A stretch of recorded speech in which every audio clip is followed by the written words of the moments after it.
जय श्री कृष्ण मित्रों। शिव शक्ति एस्ट्रोलॉजी और ज्योतिष भाई चैनल में आपका स्वागत है। जैसे आप लोग जानते हैं, यूट्यूब पर हमारे 2 चैनल चल रहे हैं जिसमें हम आप लोगों को ज्योतिष शास्त्र संबंधी संपूर्ण जानकारी दी जा रही है। चाहे वो कुंडली बनाना है, वर्षफल बनाना है, ग्रह गोचर है, मुहूर्त निकालना है, विवाह विचारना है, यानी ज्योतिष शास्त्र संबंधी समस्त जानकारी हम आपको दे रहे हैं।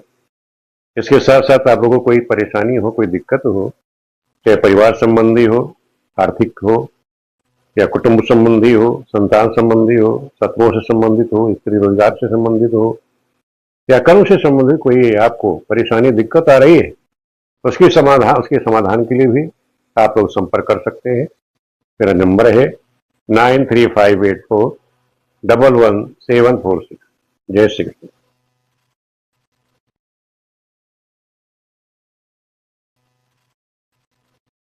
जय श्री कृष्ण मित्रों। शिव शक्ति एस्ट्रोलॉजी में आपका स्वागत है। जैसा हम आप लोगों को कुंडली विश्लेषण के बारे में बता रहे थे, कई सूत्र मैंने आपके बताए, कई उदाहरण के द्वारा समझाया है। आज प्रारंभ में एक चीज समझाने की इच्छा हुई कि जो गलती करते हैं आप लोग, केवल सूत्रों को रट लेते हैं, फल आप ऐसे कर दिया, तो गलत चीजें हैं। आज आपको प्रारंभिक चीज समझा देते हैं कि जैसे त्रिखटाय, एक चीज हम लेके चलते त्रिखटाय। ये त्रिखटाय को अशुभ माना क्यों जाता है? भाई त्रिखटाय जैसे कहने मतलब 3, 6, 11, इन भावों को अशुभ भाव क्यों माना गया? इसका कारण क्या है? ये तो हमको पता होना चाहिए। इनको अशुभ क्यों कहा गया? जबकि त्रिक भाव होता है, त्रिक में 6, 8, 12, ये तो अशुभ है ही, लेकिन त्रिखटाय जो है 3, 6, 11, इनको भी अशुभ क्यों गिना गया? उसका कारण क्या है? तो आज हम इसी बात पे आपको सिखाएंगे, क्योंकि भाव से भाव का विचार करना आपको नहीं आता है। जब तक हम भाव से भाव का विचार करना हमको नहीं आएगा, तब तक हम कोई भी कुंडली विश्लेषण करने बैठते हैं तो हमें दिक्कत आती, परेशानी आती। मैंने बहुत से ज्योतिषियों को देखा, इस तरह जो बड़े बड़े कहने वाले हैं वो भी यहाँ गलती कर देते हैं। तो आज हमारा जो विषय है आपको समझाने का, आपको समझा रहे हैं कि भावांग सिद्धांत के बारे में आपको पता होना चाहिए। यानी भाव से भाव का सिद्धांत जो है वो हम आपको सिखाएंगे। तो आज का हम विषय ले लेते हैं त्रिखटाय। त्रिखटाय जैसे नाम ही है कि तीसरे, छठा और 11वें के भाव को हम अशुभ क्यों मानते हैं? इसे हम अशुभ क्यों मानते हैं? ये शुभ भाव क्यों, ऐसा आप कह सकते हो, ये शुभ भाव क्यों, ये आप पूछ सकते हैं गुरु जी, ये त्रिखटाय को अशुभ आप क्यों मानते हैं? तो सबसे पहले हम चलते हैं कि छठा भाव, जैसे क्या तुमने छठा भाव, ये हमारा जो छठा भाव है, ये छठा भाव, ये छठे भाव से हम खष्ट भाव से किस चीज का विचार करते हैं? छठा भाव। अभी ध्यान रखना, जो छठा भाव है ये है रोग का, रोग है, शत्रु है, खर्चा है, कर्जा। शत्रु है, कर्जा है, कर्जे का है, चिंता का है, इसका हम विचार करते हैं। चिंता है, इस चीज का विचार हम किससे करते हैं? छठे भाव से। जिस चीज का विचार हमने छठे भाव से किया, उससे छठे से छठा। अब खष्ट भाव से छठा कौन होगा? खष्ट से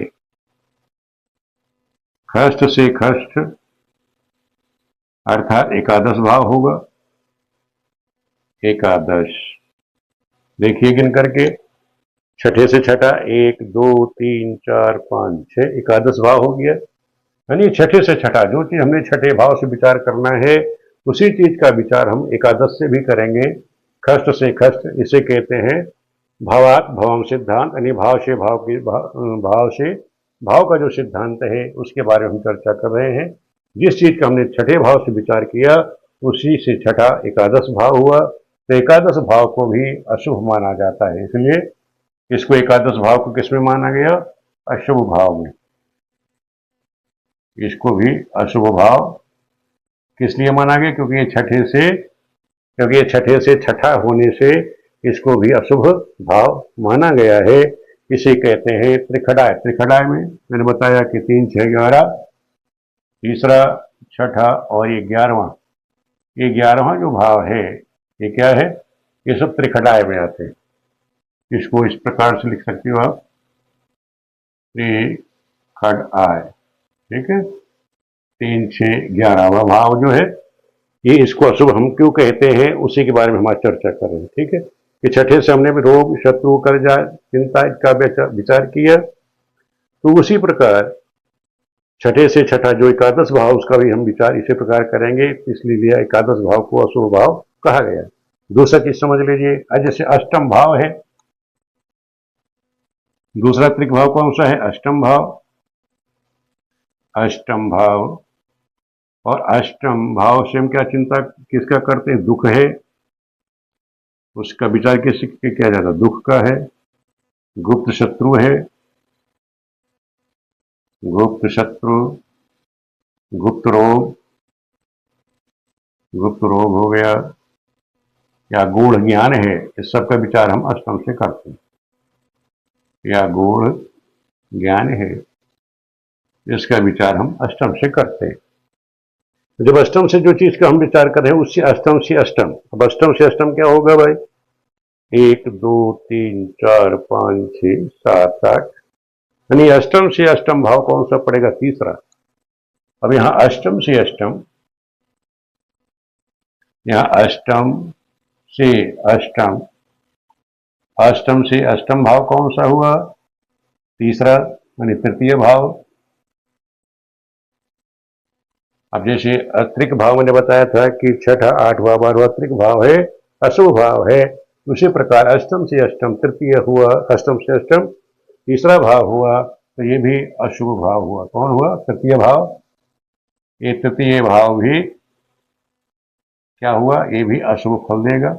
जो चीज आपको अष्टम भाव दे रहा है उसी प्रकार से आपको ये तृतीय भाव भी अशुभ ही फल देगा। ये भी ध्यान रखिएगा, जिस चीज का विचार आप अष्टम से कर रहे हैं उसी चीज का विचार आप अष्टम से अष्टम का भी करेंगे। जबकि तीसरा भाव किसका होता है? पराक्रम का है, छोटे भाई का है। इसी प्रकार एकादश भाव लाभ का था, बड़े भाई का था। लेकिन उसके साथ साथ उसका जो निगेटिव पॉइंट है, भाव से भावात भाव सिद्धांत के अनुसार भाव से भाव का जो विचार करते हैं उसका भी विचार करना आपको आना चाहिए। जैसे छठे से छठा एकादश अशुभ हो गया। इसी प्रकार अष्टम से अष्टम, अष्टम से अष्टम होने के कारण तृतीय भाव भी आपका क्या हो गया? वो तृतीय भाव भी आपका अशुभ फल देगा। अब नेक्स्ट समझ लीजिए, इसके जो भावेश होंगे वो अपना अशुभ ही फल देंगे। ध्यान रखना कि जहाँ छठे से छठा होने के बाद एकादश से अशुभ फल देगा। अष्टम से अष्टम तृतीय भाव का जो स्वामी है वो क्या कहलाएगा? तृतीय से भी अशुभ फल ही देगा। भाव ऐसे कहते भाव से भाव का स्वामी। एक और समझ लीजिए, द्वादशीश। मैंने कहा त्रिक भाव में कौन से? तीसरा, छठा और 12वां। अब द्वादश से द्वादश भाव में क्या चीज का विचार आप करेंगे? ये द्वादश भाव हमारा है। द्वादश भाव से आप विचार करते हैं जैसे मोक्ष, मोक्ष है, व्यय है, सैया सुख है, सैया सुख है, जेल है, अस्पताल है। जेल हो गया, अस्पताल हो गया। इस सब का विचार किससे किया जाता है? अस्पताल, अस्पताल, ये अस्पताल। तो इन सब का द्वादश भाव से जब मोक्ष है, व्यय है, सैया सुख है, जेल है, अस्पताल है, ये सब का विचार हम किससे करते हैं? द्वादश भाव से करते हैं। अब देखो कि द्वादश से द्वादश भाव कौन सा होगा। अभी हमने कहा कि द्वादश भाव, द्वादश से द्वादश कौन सा होगा भाई? द्वादश भाव, इसका द्वादश कौन होगा? 1, 2, 3, 4, 5, 6, 7, 8, 9, 10, 11, 12। यानी जो 11वां भाव हुआ द्वादश से द्वादश, 11वां भाव क्या हो गया? द्वादश से द्वादश। अभी आप कह सकते हैं कि द्वादश से द्वादश,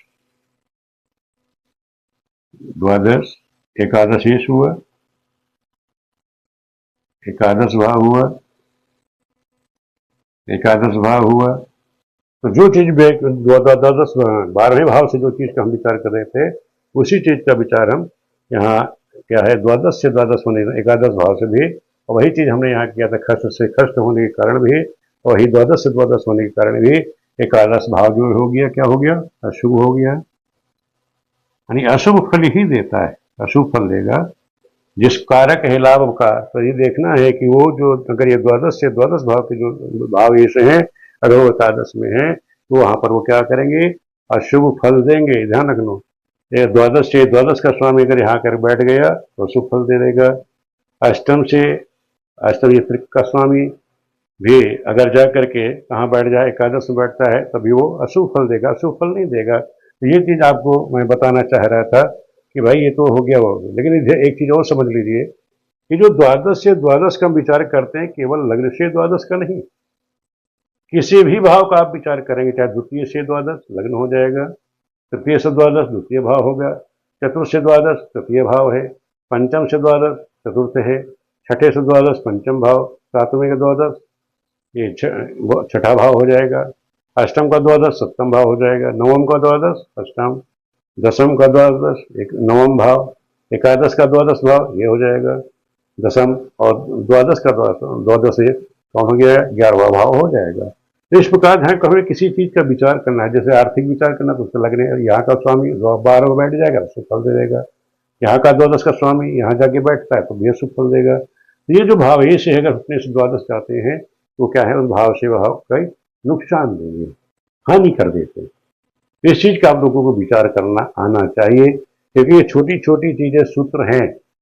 आज हमने आपको केवल बताया त्रिक के बारे में, ये जो 3, 6, 11 भाव को अशुभ भाव हम क्यों कहते हैं, वो हमें देखना आना चाहिए। उसका कारण क्या था वो मैंने आपको बता दिया कि भाई ये जो है, हम किसी चीज का विचार करते हैं तो त्रिक का स्वामी हमें अशुभ क्यों कहा गया, उसे हमें प्रूव करना था, वो आपको हमने प्रूव करके बता दिया। तो कहीं किसी चीज की आपको कोई चीज समझ में नहीं आई है तो कमेंट करके भी आप लोग हमसे पूछ सकते हैं।